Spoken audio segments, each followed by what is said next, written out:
Salut.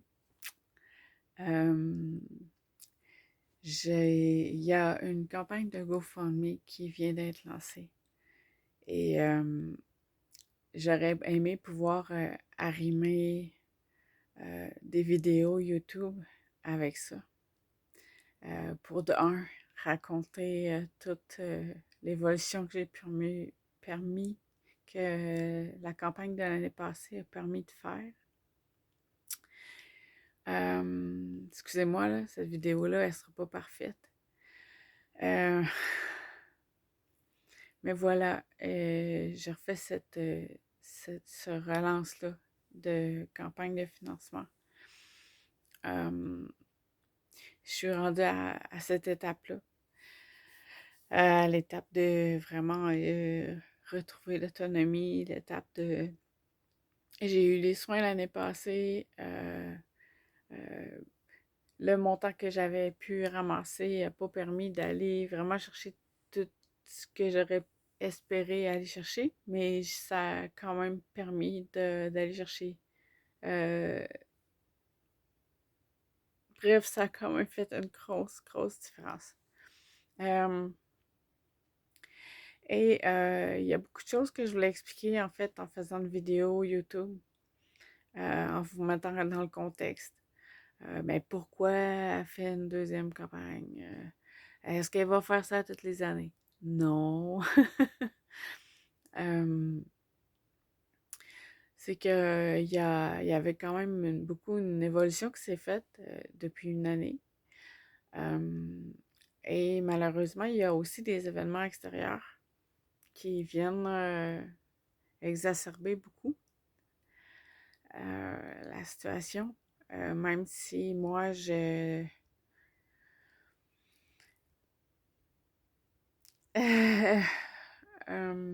de prendre soin de moi et tout ça.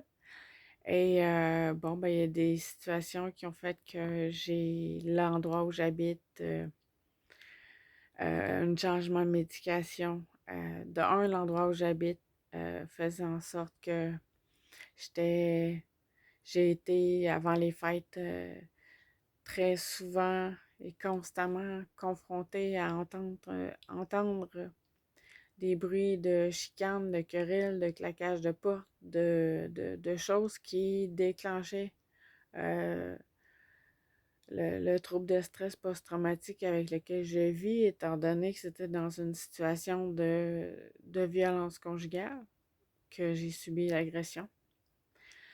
Donc, c'était pas très propice à remonter la pente, de un. Euh, et de deux, il y a eu un changement de médication en avril. Brièvement, là, c'est pour ça que je voulais faire des belles vidéos de YouTube, d'en faire plusieurs, une dizaine de minutes, puis expliquer chacun de ces points-là plus clairement, mais la campagne est lancée, fait que je veux au moins donner les points centrales, dans le fond, euh, principal. Comme je vous disais, je m'excuse, cette vidéo-là, elle sera pas parfaite. Mais voilà, je reviens sur le changement de médication. Pour ceux qui vivent, j'ai vu que la nouvelle appellation ou l'autre appellation, c'est état de stress post-traumatique. C'est-à-dire que trouble de stress post-traumatique ou état de stress post-traumatique, c'est quelque chose qui est là pour la vie. Tout ce qui nous reste à faire, c'est de trouver les bons outils pour pouvoir mieux composer avec ça, pour pas que ça prenne toute la place et qu'on se retrouve avec une qualité de vie tellement médiocre. Et c'est là que je voulais en venir. Les circonstances. Je reviens aux médicaments. Je fais du coq à l'âne. Je reviens aux médicaments. Il y en existe deux pour ceux qui ont. Euh, J'en ai pris un. Le deuxième n'était pas encore au moment que j'ai commencé à prendre cette médication-là pour gérer l'adrénaline puis tout ça, puis les mauvais signaux envoyés au cerveau. Euh, ben, en fait, ce qui se passe, c'est que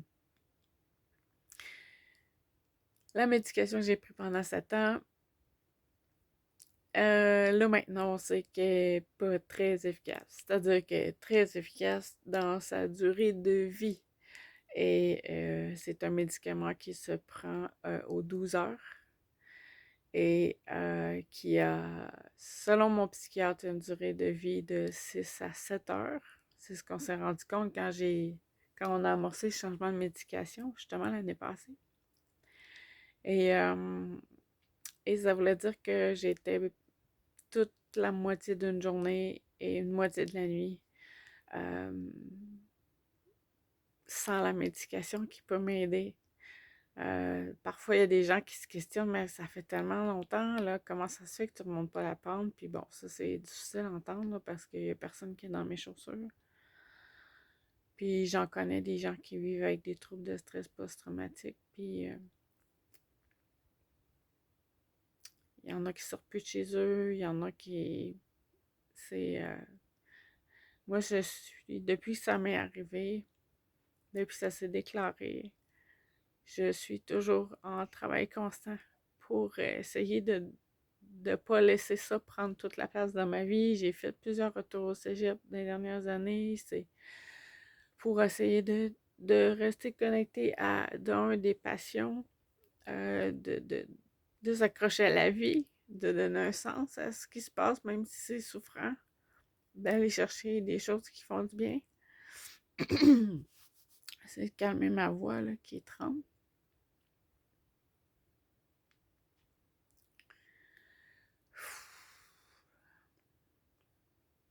C'est toujours quelque chose de partager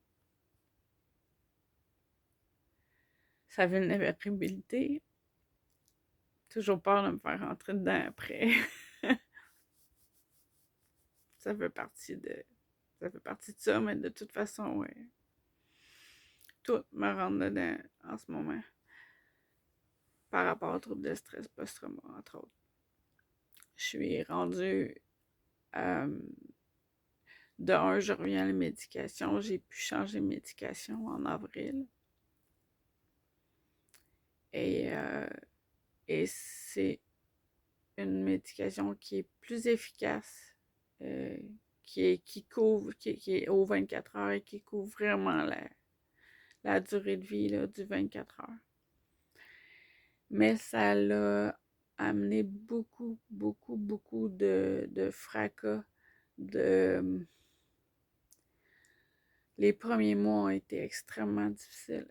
Le lendemain, après avoir pris ce médicament-là, je m'assoyais sur le bord de mon lit avec toute la lourdeur du monde. Il faut savoir qu'un trouble de stress post-traumatique, c'est beaucoup ancré dans l'inconscient, dans les mémoires aussi du corps. Alors, ce que je voulais vous partager aujourd'hui, c'est que avec les effets qu'il y a eu, il y a eu des effets positifs avec ce changement de médication-là. Ça a brassé beaucoup de choses aussi. Et les circonstances extérieures aussi qui faisaient toujours réactiver. À un moment donné, je pourrais dire, si on part de octobre, là, on dirait que je me sens pas très bonne en maths ce soir, là, mais ça fait à peu près 5 mois qu'à chaque matin,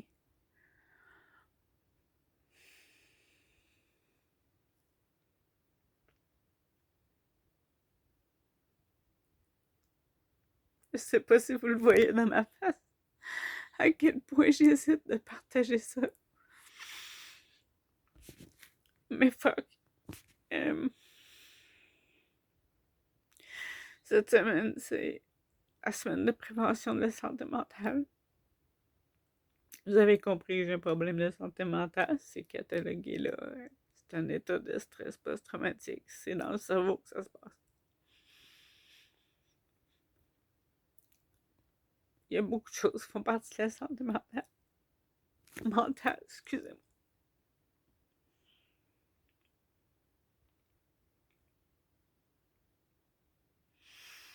En fait, ce que je veux dire, c'est que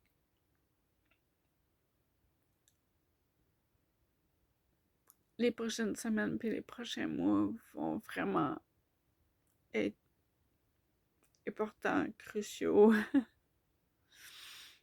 C'est un peu comme... j'espère que ce sera un tremplin. Parce qu'en fait, depuis 5 mois, euh, la médication fait en sorte que ma garde... J'essaie de vous l'expliquer, mais je suis pas psychiatre. Mais la,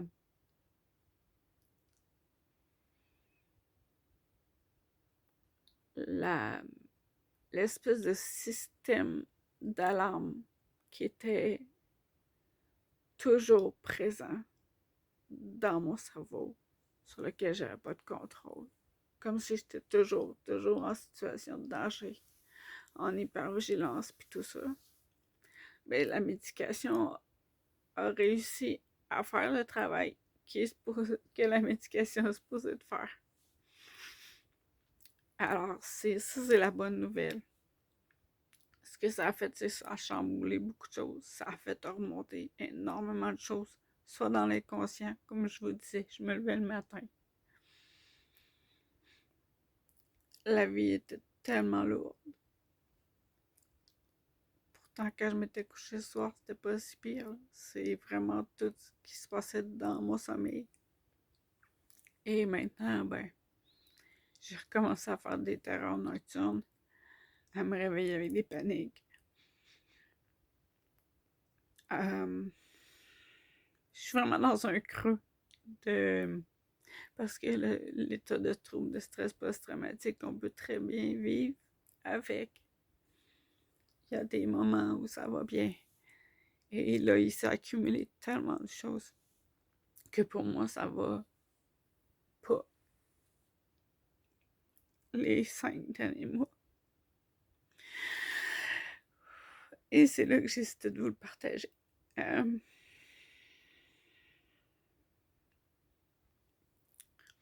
Comme j'expliquais, je vais revenir au rationnel. La médication faisait en sorte que mon cerveau, ayant plus besoin d'être toujours sur ses gardes, a en fait abaissé la garde. Ça a pu... Tout ce qui était bloqué dans mon cerveau, dans ma mémoire. Alors, ça a été un flux constant les derniers mois, les dernières semaines de vagues de souvenirs. Des bons, des moins bons, mais chacun avec son lot d'émotions. Et de devoir faire un travail intérieur en disant, OK, là, j'ai cette émotion-là liée à un souvenir de la petite enfance, de 15 ans, et maintenant, je me ramène à aujourd'hui. Fait que ça a pris vraiment beaucoup de place. Et le sommeil était vraiment aussi difficile parce que dans le sommeil, puis là, c'est pas des choses que j'invente, c'est des choses qui m'ont été dites, expliquées, qui sont même nommées, qui sont écrites. Que pendant notre sommeil, notre inconscient fait du ménage.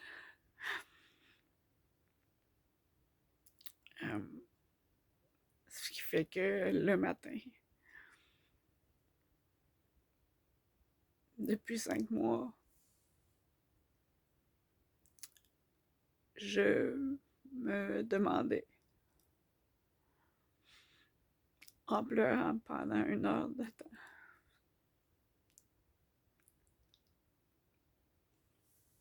à me demander combien de temps j'allais être capable de tolérer ça,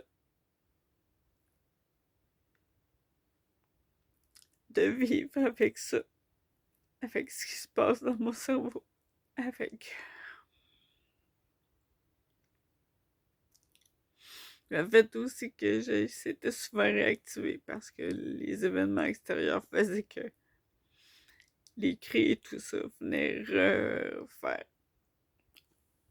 déclencher mon trouble de stress post-trauma qui me fragilisait encore plus.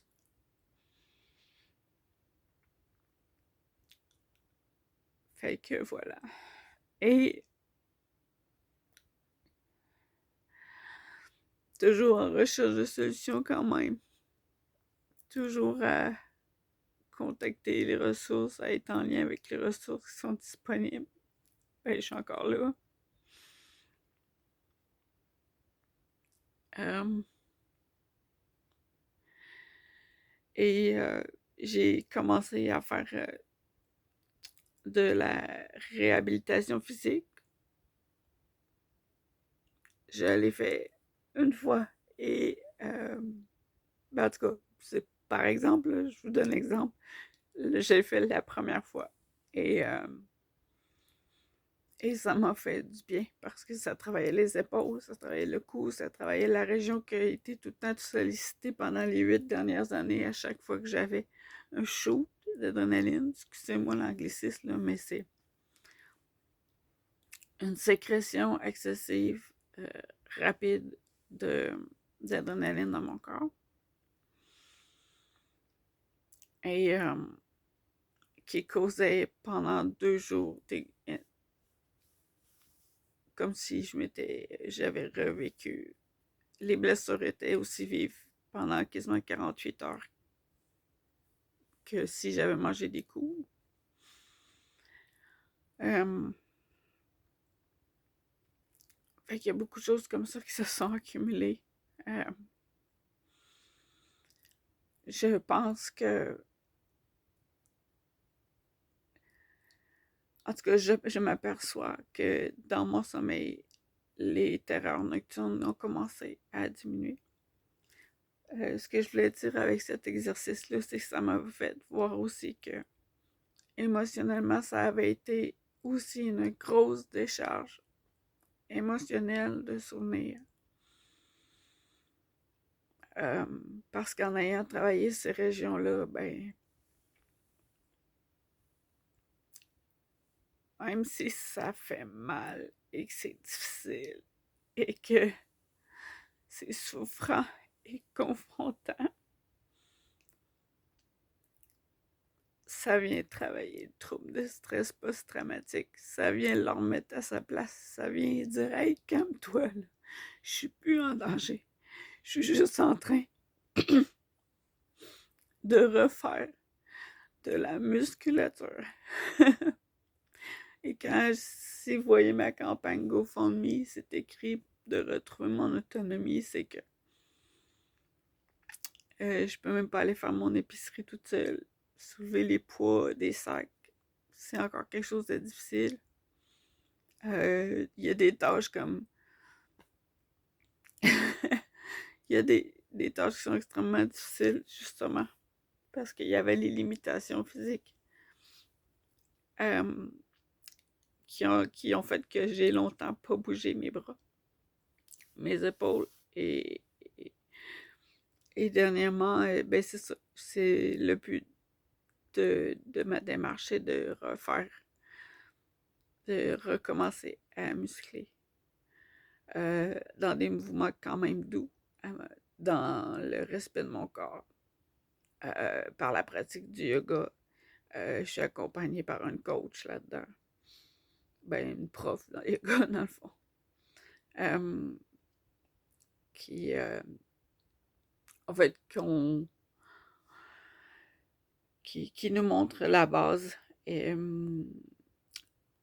qu'on fait un suivi une fois par 2 semaines et que la balle est dans mon camp à ce moment-là, en ayant appris les mouvements, puis c'est à moi de les pratiquer de façon journalière pour justement, de un, regagner en force physique, en autonomie. Et aussi, ça va aussi travailler à défaire l'emprise du trouble de stress post-traumatique sur ma vie.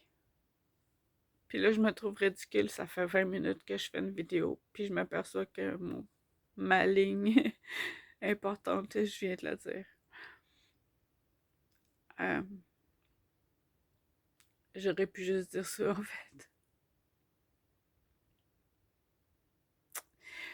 Mais voilà, je j'ai pu organiser quelque chose qui fait que je change d'environnement pour une période de 6 semaines, où je vais avoir, si la campagne de GoFundMe me le permet, mais ce que je mets en place, c'est que dans tout ça, je puisse avoir, oui, il y a le yoga, le coaching. C'est de mettre ça en place, en fait, pendant les 6 semaines, de pouvoir, euh, d'un, être éloigné d'une source extérieure qui me rend pas service, euh, et de pouvoir reprendre du pouvoir sur ma vie, euh, physiquement, et en même temps, ça va faire le travail dans l'inconscient. Je m'en rends compte aussi. Je le vois. Et c'est pas évident parce que c'est ça, de travailler mon corps, ça fait revivre beaucoup de choses du trauma. Euh, Fait que voilà, je voulais vous partager un peu où j'en suis. J'ai confiance que c'est un bon chemin. J'ai parlé de si j'ai la capacité, c'est-à-dire que je me suis mis vraiment toutes les choses de mon côté comme je pouvais. Je vais être aussi accompagnée euh, par un thérapeute dans cette démarche-là parce que ça vient vraiment brasser des choses. Et comme je vous le dis, je suis extrêmement fragile parce que les 5 derniers mois, je voyais pas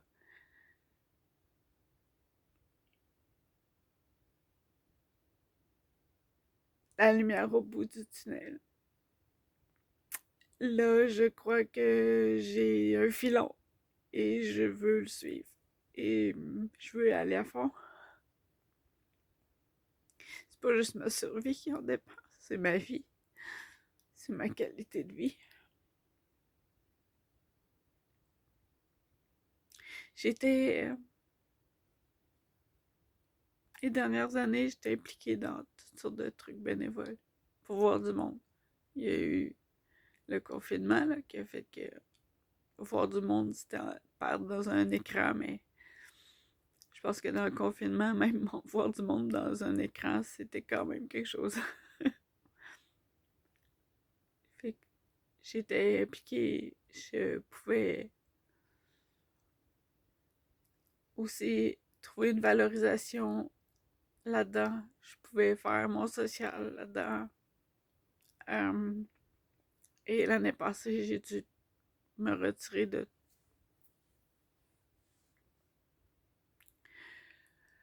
du trois quarts des trucs dans lesquels j'étais impliquée. Le seul qui reste, c'est quelque chose qui implique une réunion une fois de temps en temps. J'aimerais pouvoir donner plus, mais je peux pas. Et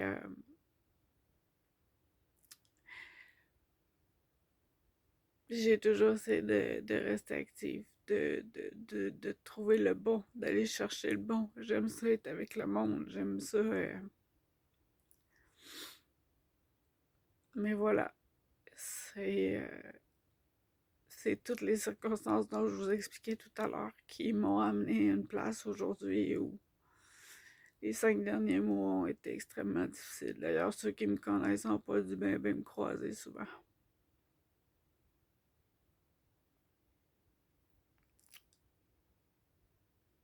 Fait que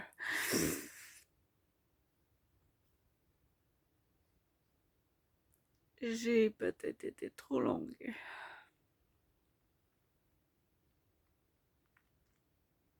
Mais si vous allez voir sur ma page Facebook, vous allez avoir le lien pour la campagne GoFundMe. Euh, je voudrais préciser, puis je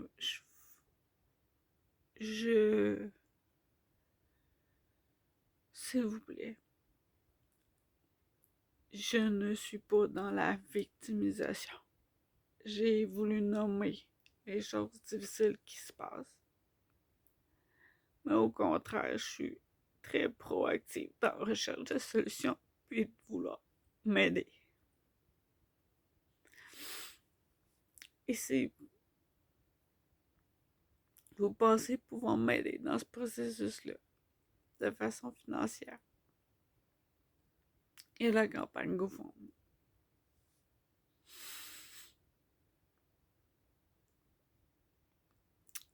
Fait que c'est un peu pour ça aussi que je voulais faire cette vidéo-là. C'était pas prévu, comme je vous le disais. Mon but, c'était de commencer le processus et de faire une vidéo peut-être une fois par jour, puis vous raconter un peu plus en détail. Ça va peut-être se faire. Mais je vais voir parce que je veux pas se dévoiler.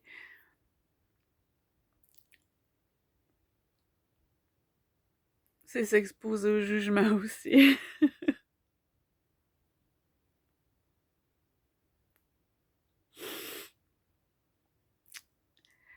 On verra. Je vais voir quand je vais être rendue là. Pour l'instant, il y a beaucoup de choses qui ont retardé.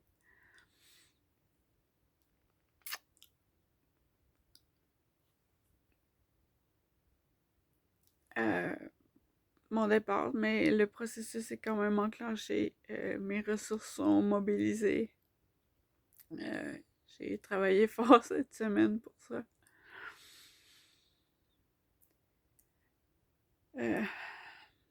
Puis dans tout ça, ben, c'est ça, dans la demande de GoFundMe, il y avait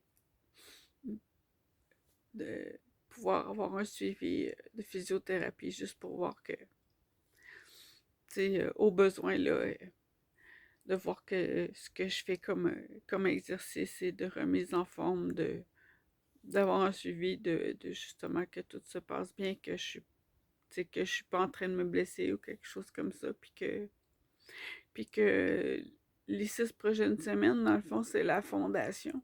Pour reprendre le mot de quelqu'un qui m'a dit ça dernièrement. La coach de yoga. Que là, actuellement, je suis en train de faire les fondations. Les fondations pour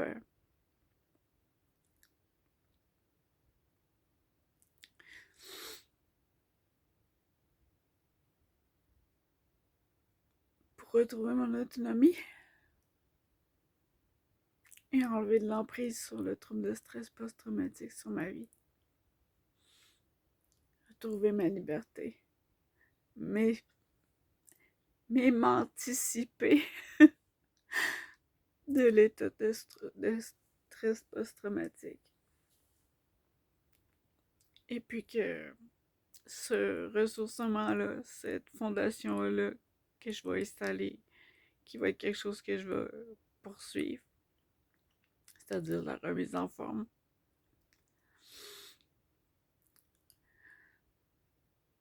Ben, ça fasse que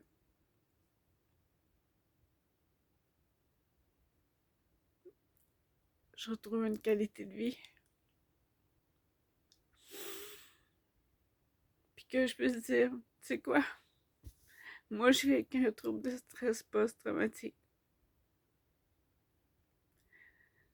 Mais j'ai trouvé mon chemin.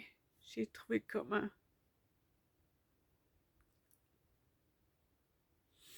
Puis ça me donne espoir en la vie.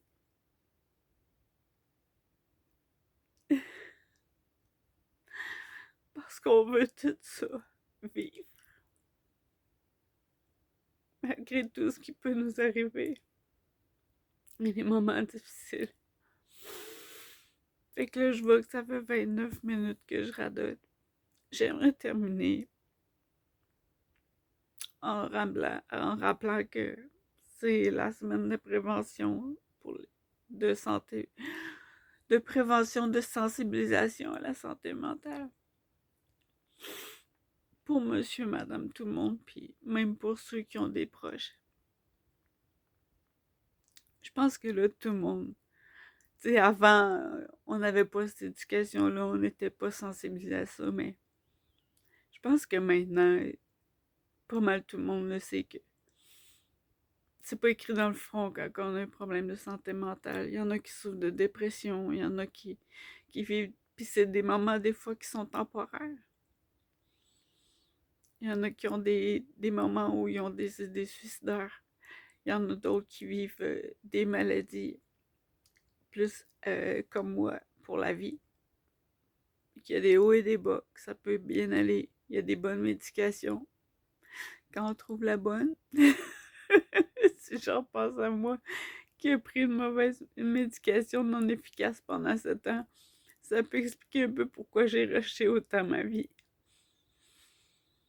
Mais ce que je veux dire, c'est que c'est pas écrit dans le front quand quelqu'un a un problème de santé mentale. Fait que soyons bienveillants envers les gens qui nous entourent. On sait jamais ce qu'ils vivent. Puis vous-même. Vous n'êtes pas obligé de l'écrire sur la place publique comme moi, là, si c'est pas ça que vous sentez comme besoin. Mais sachez que vous n'êtes pas seul. T'es pas tout seul à vivre des difficultés. Il y a des ressources. Utilise-les.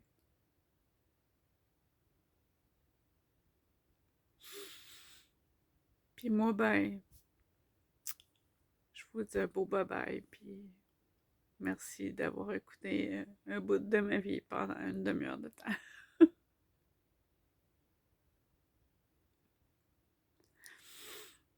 C'était décousu.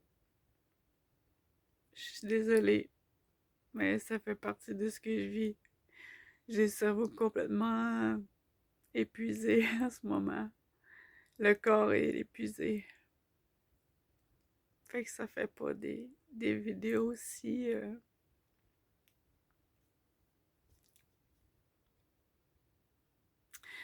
bien montées, disons. Mais je suis certaine que ben vous en pensez ce que vous en penserez. Juste m'excuser de la qualité de la vidéo, puis voilà. J'aurais aimé ça être plus concise, plus structurée, mais ça, j'y arrive pas en ce moment, pour toutes les raisons que je vous ai nommées. Puis la Jenny, que ben du monde connaît, est structurée, est, est passionnée,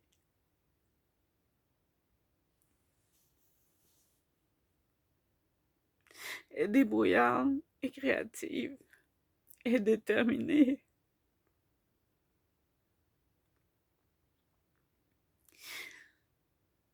Puis elle est résiliente. Puis c'est elle que j'ai le goût de retrouver. C'est elle que j'ai le goût que tout mon entourage aussi retrouve. Merci beaucoup. Bye bye.